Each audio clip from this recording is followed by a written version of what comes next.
just moments ago, though, we've got some breaking news here.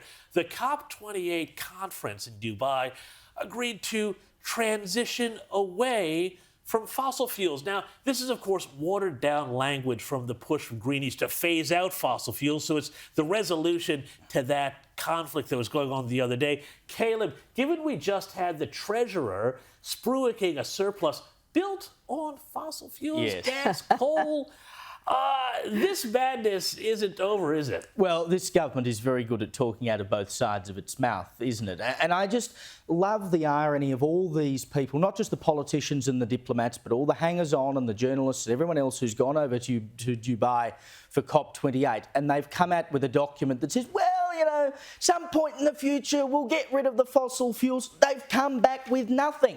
So it's not just all the hot air that they've been spewing out at the conference. It's the emissions they've created to go there. But I'm not surprised by this if you look at the words of the president of COP28, who's actually pushed back a bit on some of the more extreme elements and said, look, I get that we're going to transition away from fossil fuels, but you're pretty loopy if you think we're just going to cut it out overnight. Well, I think there's some people in the cabinet who do think we're going to cut it out overnight.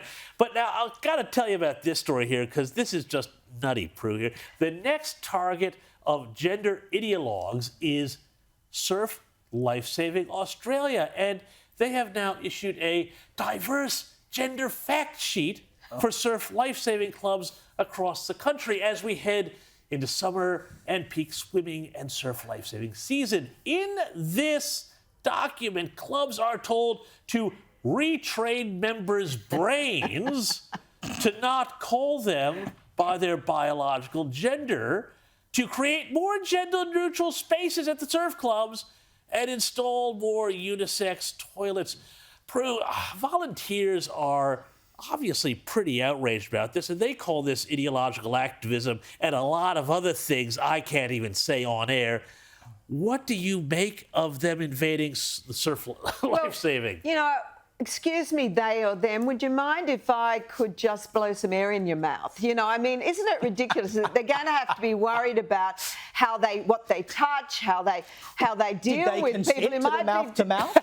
Have they consented 100%? And did someone get it in writing? I mean, this absurdity is just taking over, and the minority is doing this, the loudest voices. We have all got to stand up and say, this is bloody ridiculous. Or only you're going to have to designate days where it's the trans can go to the beach on certain days, the pans, the gays, the straights maybe only on one day. And they'll be able to sort it out. I mean, it's so ridiculous.